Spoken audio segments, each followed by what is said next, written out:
This poor rhubarb plant, I ought to transplant it into a good spot. Like 5-6 years ago, I just dropped a big ball of rhubarb roots there and I forgot to plant it.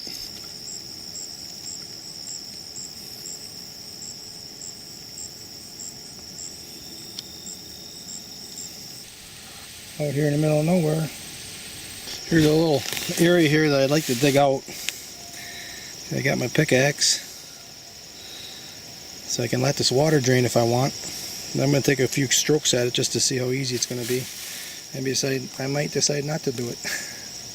This is as far as I got this morning. Getting too hot to keep working. I'm probably halfway.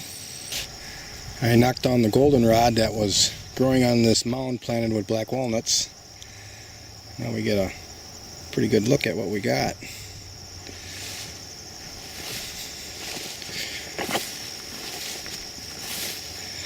Pretty good.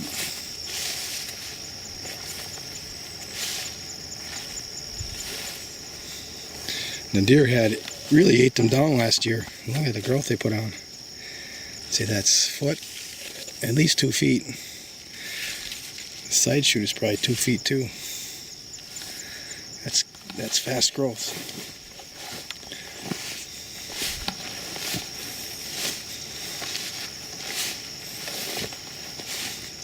And there's varying stages. These I probably planted.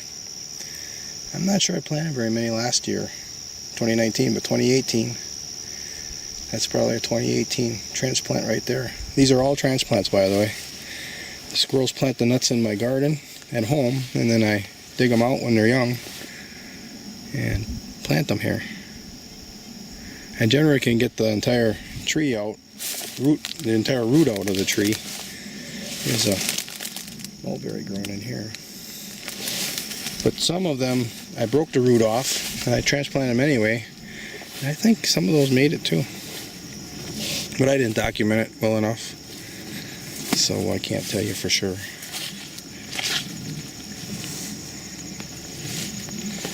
And these were the first ones I planted, this little group. And they're probably 8 feet tall already right there.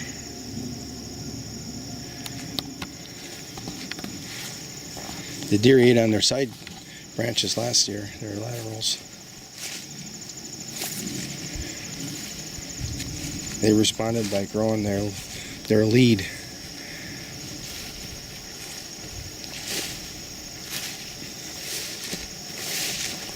That's the last little guy right here. Oh, we got one more.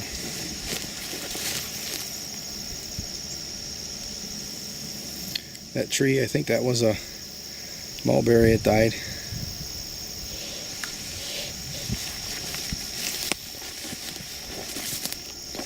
The deer like to walk through here, so I cut a path for them. And I left the weeds on both sides, providing a little side cover for a while. When the snows come, it'll all be knocked down. Oh, look we got some Phragmites growing in here that went to seed.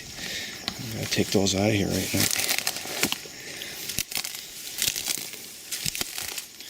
This stuff just grows everywhere. You got to be careful about taking them off my hand because their branches are kind of sharp. They can actually cut you if you don't grab them just right.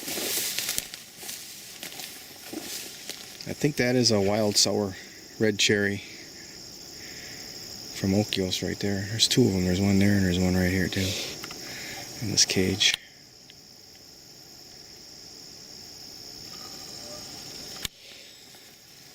And this little sea berry, first time it had berries this year, looked to be pretty big ones. These are all seedlings, just random mix of seedlings that I got from Lawyer Nursery when they were still all around. Oh, it's always interesting to find out what the flavor is going to be the first time they fruit.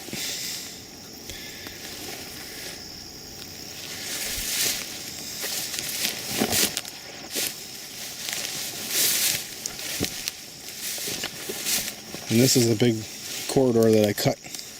And it's generally what happens. Well, I shouldn't say that. I shouldn't say it that way. Last year this happened. I cut it in early August, and all this canary grass and goldenrods, they didn't die back like they normally do because they didn't produce their seed maybe, but it rejuvenated, and then the deer came and started eating on it.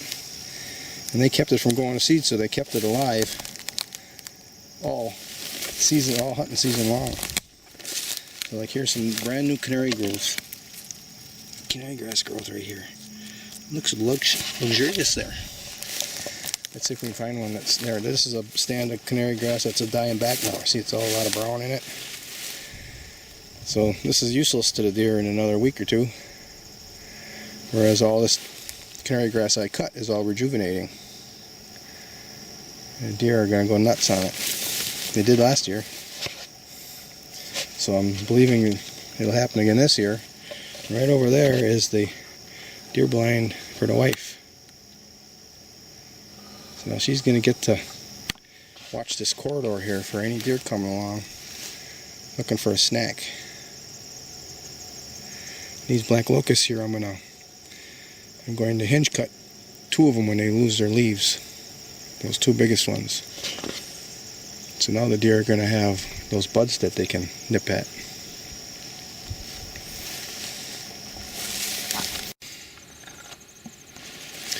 And get that without being in too much sun here.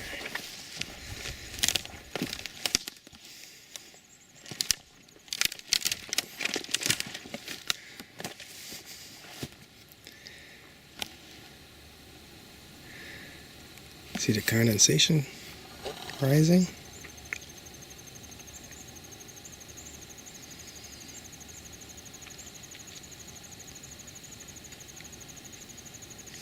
Actually, that's evaporation. We had condensation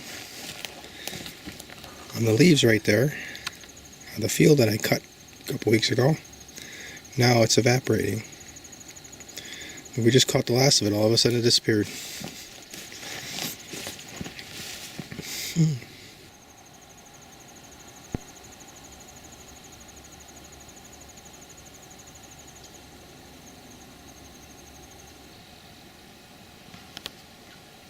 These are ripe sea berries, and I snack on them as I walk past.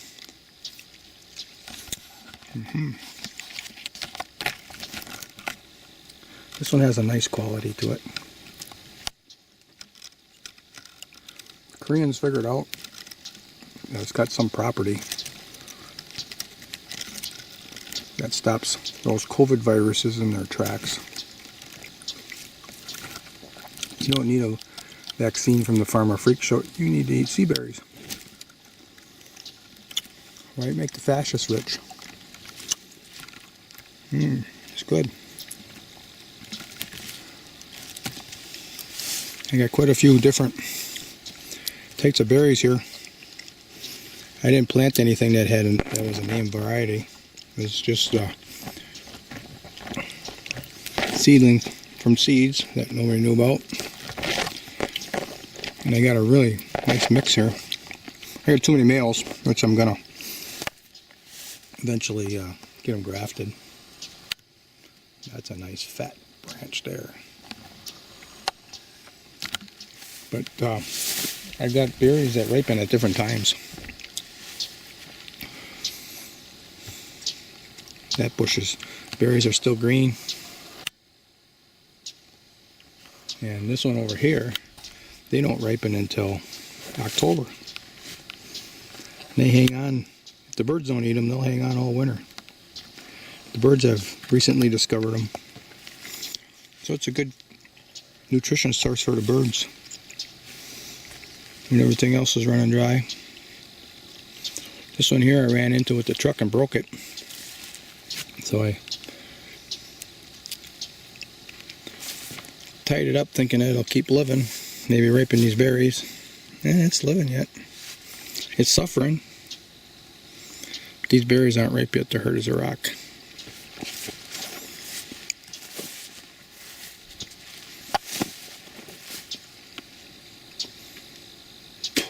Spit the seeds out. I don't know if you can eat them or not. But I have more males than females out of that run. And I'm going to go check on some males that I I had one that was laying down here from having too much snow. It looks like it died. I cut it off thinking it would coppice, but they don't coppice too well, do they? Look at that. It's dead. But I cut the branches up and I stuck them in the ground. See if they would root. Let's go check on that. I think permaculture is a secret plot to fool people into planting a diverse forested landscape for wildlife. I stuck them along the swale so that they would get water. And sure enough, look at that. Even the big ones that I stuck in here rooted. If they weren't rooted, they wouldn't be having leaves like that. And there's some really nice new growth right there. That was a male. And kind of counterintuitive, but I read that males, if you graft a female to it, that female will grow berries quickly, like within a year.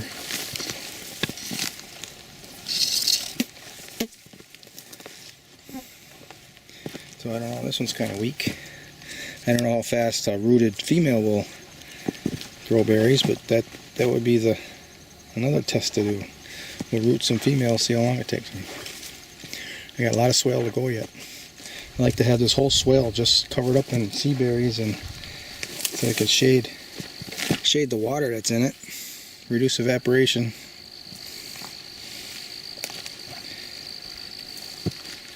Give the frogs another week of getting grown up enough to get out of the water. Right now, you know, it is long enough to. There's a pretty good stretch here of the ones that didn't make it. Here's one that didn't make it. So not all of them make it. I don't see any. This is a bird's foot trefoil seed. That was probably the best planting I ever made here in this high acid, tight clay. It costed a lot of money. But that was in 2013 and I haven't planted any since. It just keeps on growing. The plant itself is long lived. I think it'll go 8 years or something. And then at the same time it makes seed to rejuvenate. Okay, back to sea berries. That one's a dead one there. That sea berry here? No, that's some other plant. There's nothing in this little stretch here. And there should be. I planted them every like 2 feet or something. So here's a really big fat one that's living. Look at that, was one of the main branches here. You can see how big it is here with my fingers there. That is very interesting.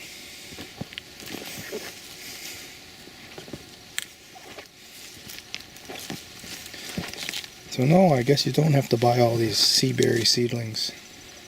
Just buy one. Okay, that is a successful experiment right there.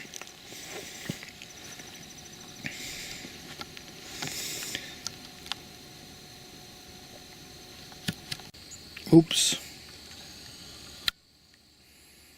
Got in the way of my truck when I came in.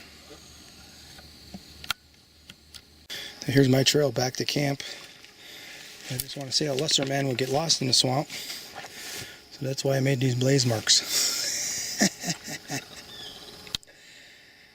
And on the way in I actually have lighted eyes. So I come in before light I mean, in the dark. I can see the lighted eyes on the way in, and then I can see my blaze marks on the way out. We definitely got rice in here. Looks small.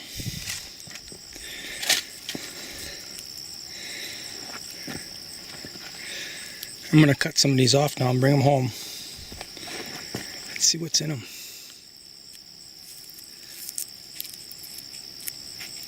Could be nothing, just like that.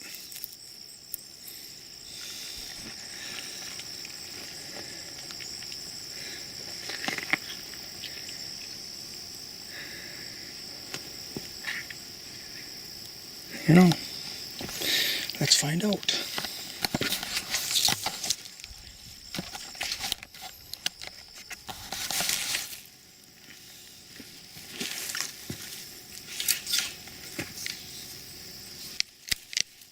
We'll see what it looks like when I get home. It isn't the cradle of civilization, it's the cradle of fascism. Oops. Like that red one there, that one I want to distribute into this ditch because I'm building cages to protect them in the ditch. And that's the one I want to propagate. More yummy aronia.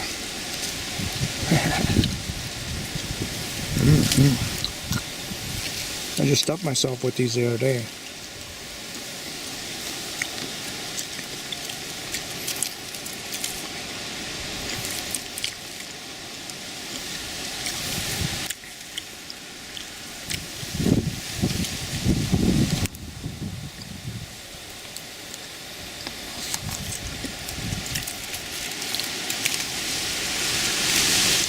Yeah, that's enough. This is an alley crop seasonal access road that I had built with an excavator back in 2014. I'm going to use the lopers to cut the rest of this rice that I bundled up. See, there's rice in there. And a lot of it got picked out, I think, from the birds. This is a landing perch for the birds. So that was interesting.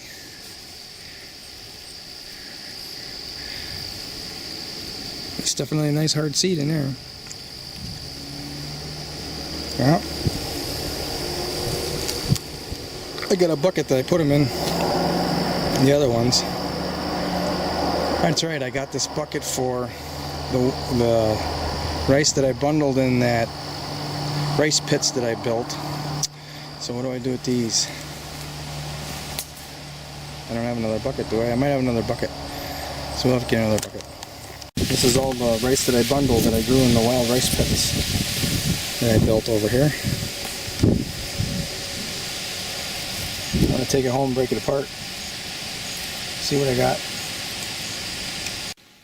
My grandma's onions, who she lived to be 104, she remembered growing them as a kid,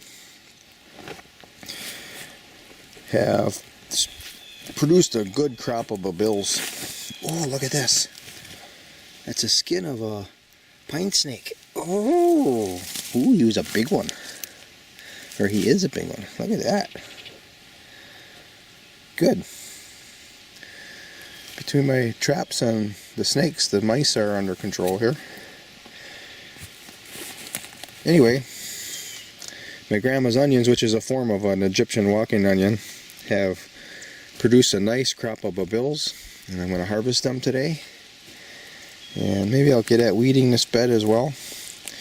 I'll also cut back all these old stems, and I'm going to bring them back and compost them back to my home, get rid of them, and they'll send up new shoots. See, we can see, oh yeah, there's new shoots already. Yeah, I'm a little bit behind. I should have done it already.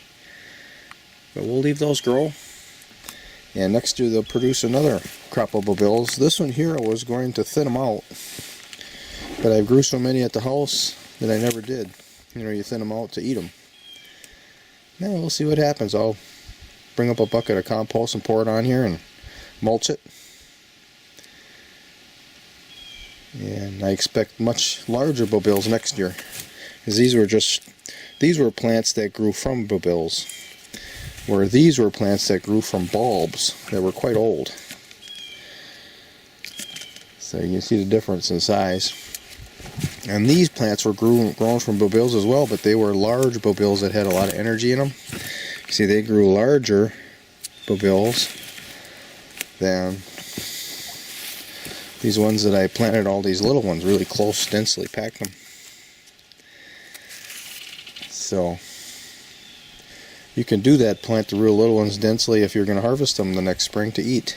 But I never got around to it. Like I said, I grew too many at my house.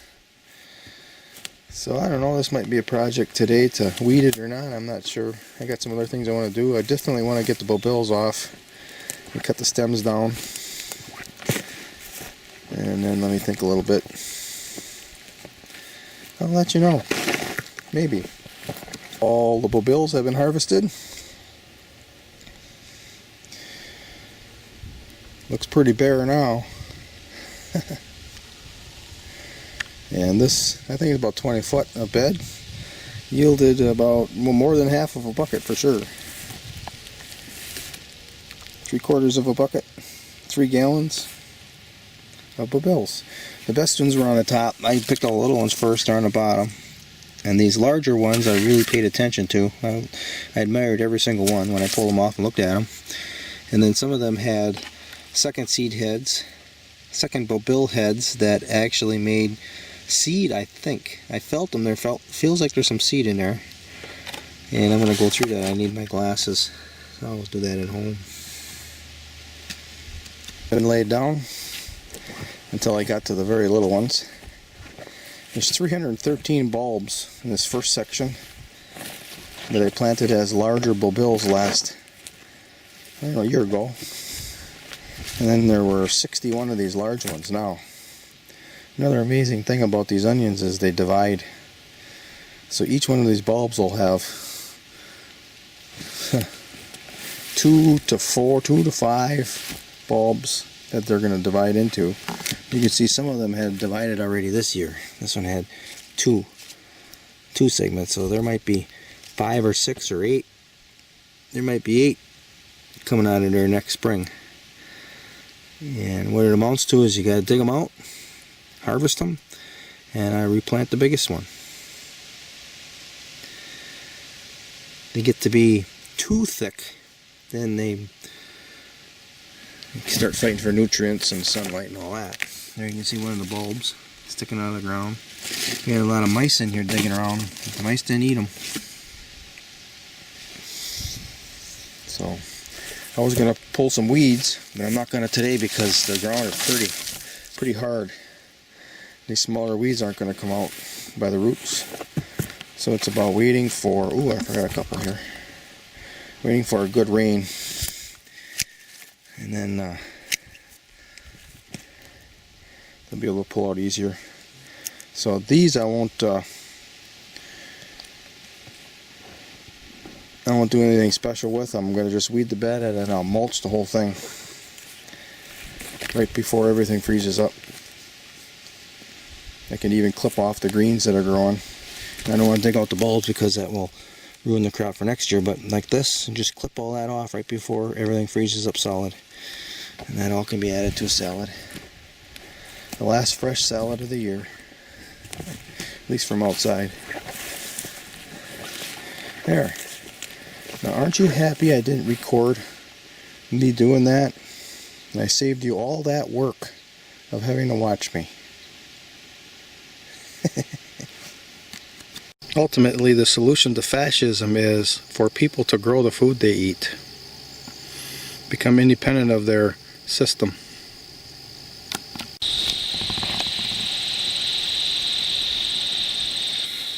Guess what I'm going to do? And I've been doing it now for maybe an hour, and I'm well satiated, but I'm going to do it one more time. Watch.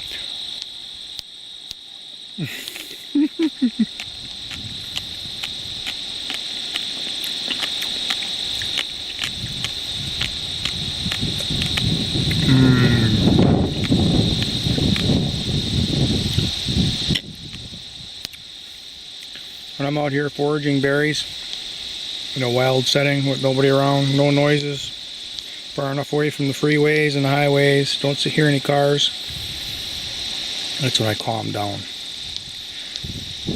Everything in me calms down.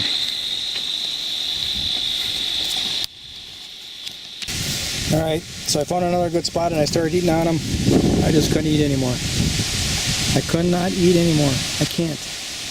So I'm picking for the winter time again. That's cup number 4. I'm going to get some more.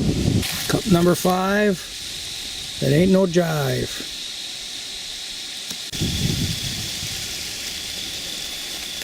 Cup number 6 didn't come as quicks.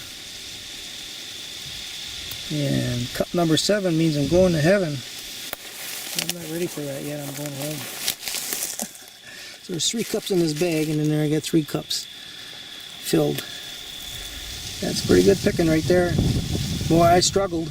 in the beginning, my best spots had next to nothing. The best spot of all last year didn't even have a dozen berries.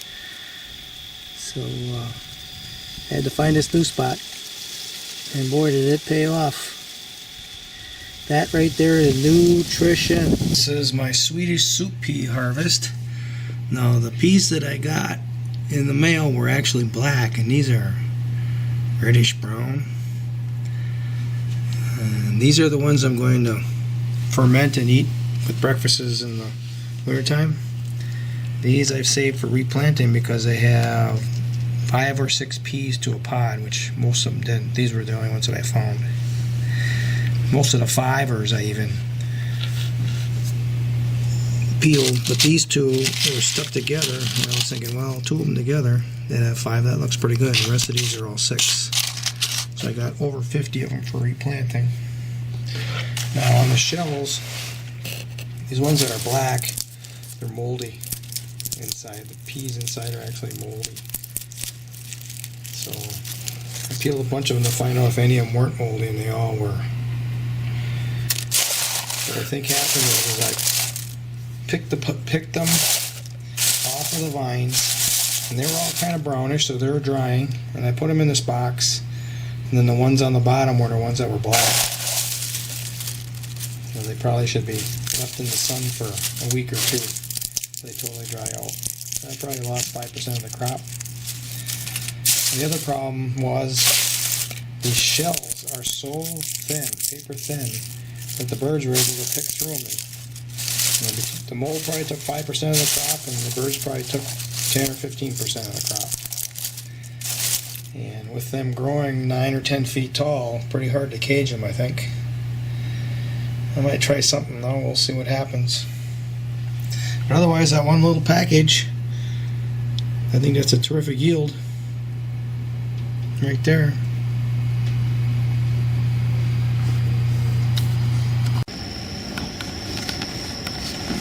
I'm looking for some after dinner dessert, and I only see 1 ground cherry. Oh, there's another one. Right there, there's another one. I got 3 ground cherries.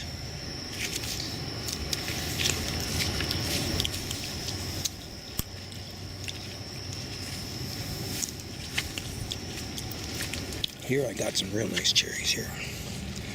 These are bush cherries. This is the last couple days of August, and I'm eating cherries.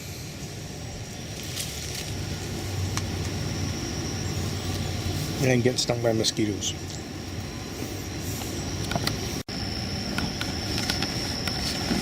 I'm looking for some after dinner dessert, and I only see 1 ground cherry. Oh, there's another one. Right there, there's another one. I got 3 ground cherries.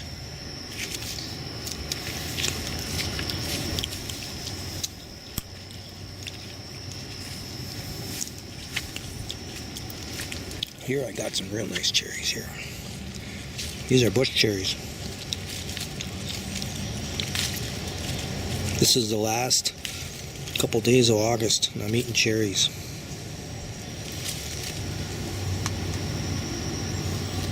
And getting stung by mosquitoes.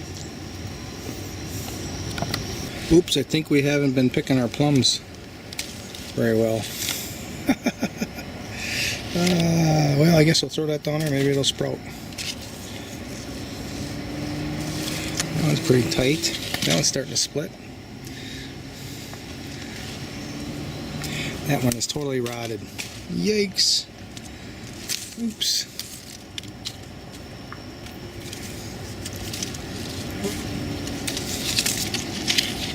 Probably can cut that off.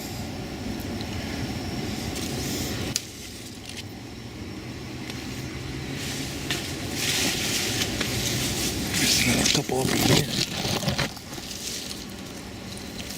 Yeah, they're soft. Oh, that one fell off.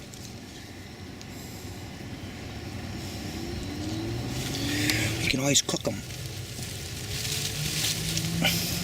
See, that one's all broken apart too.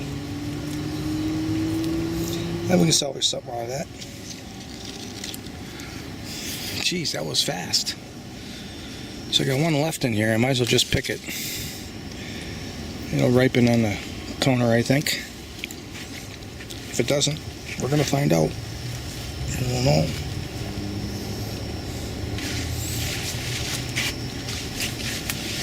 I caught 2 mice. So I gotta get those buried because the wife is going nuts on flies.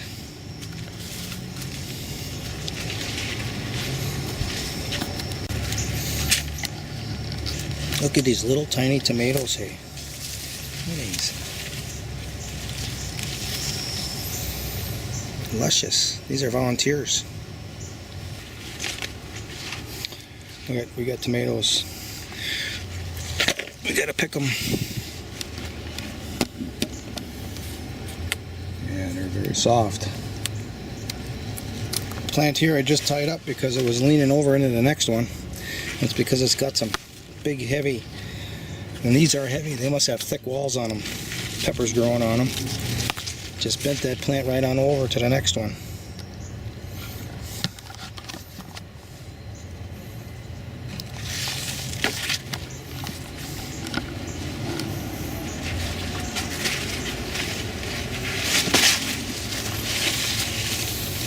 I could have picked these a couple weeks ago, or a week ago. I could have picked these a week ago and left them go to get bigger, and they got bigger.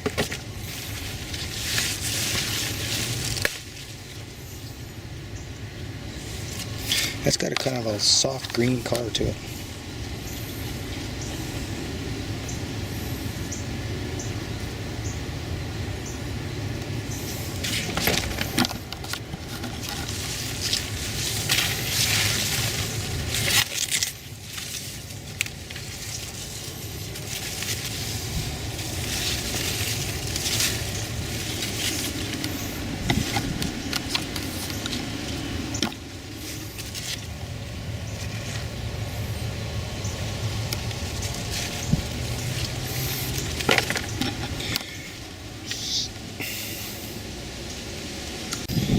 There's my tomato feast.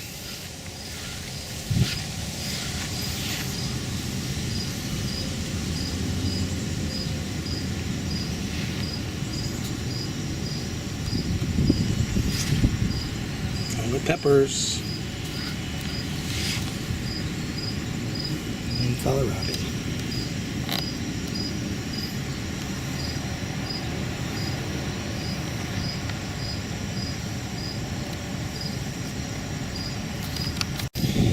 There's my tomato feast.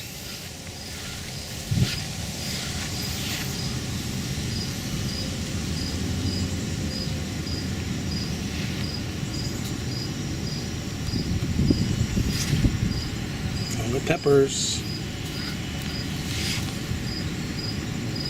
and kohlrabi.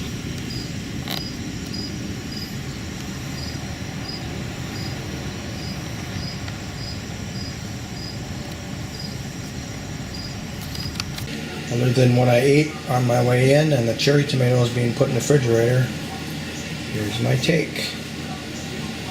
Lots of nice peppers. Got a couple of pristine apples. Backyard fare. I've got this New Zealand squash here that's, I don't know, it might be 30 feet from its root system now. But it grew over this 5-foot tall fence, and it's grown up into the pawpaws that are here. Oh, look at, I got a bad smudge on here. Look at that. I don't take care of my lenses. I guess that's because I buy used equipment really cheap, so it's already kind of wore out when I get them, and I don't take care of them as well. If I paid $2,000 for one, I probably would take care of it. Let's start over. This is some type of, I think, New Zealand squash. I had a bunch of old seeds from 2011, 2012. I planted them. I don't know, there's 30, 40 seeds, and this is one of 2 that came up and is fruiting. And this vine is probably 30 feet from the roots now. It's way over there. You can see the little tip of it. And we follow this up over the top of the fence here, and that's probably 7 feet high. Growing with a pawpaw. And it does have a fruit on it. Or a squash. Let's see if we can find it. Oh, there it is right here. There it is. Look at that.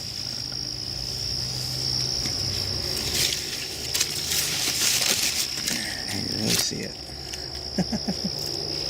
It's hanging there. I should prop it up, but half of me says just leave it, go see what happens. And the other half says you better tie that up before it falls off. So I don't know what I'm going to do. I'll tell you what I'm going to do for sure, though. I'm taking this. I got 3 grapevines growing in here. It's a crappy grapevine. Everything wants to eat it. I don't get any grapes. They're all coming out of here. They're going to the wild land, and they can feed the birds up there. I don't need to feed the birds down here. We got plenty of food here. Look at that one. There's going to be a squash right there too. We got lots of time left. This is very last day or second last day of August. It's got 2 months. I think the frost is going to hold off. It'll be a late frost this year. Normally it's like middle, 3rd week of October. I think it's going to wait until November this year. Lots of heat built up everywhere. We'll find out. But even that'll be growing in a month. A little squash. That one I'll probably have to prop up. Because there's nothing holding it up there really, other than these couple of little stakes holding up the ground cherries.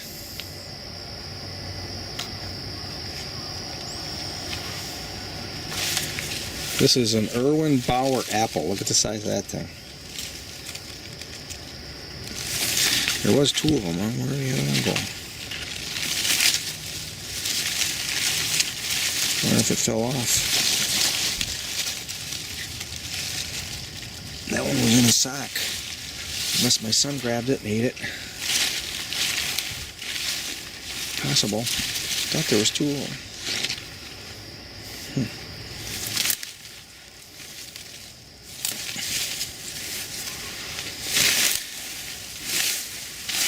I got plenty of mulch, I'll tell you that. Oh, look at that. We got that is a celeriac that's kind of growing a root instead of a bulb.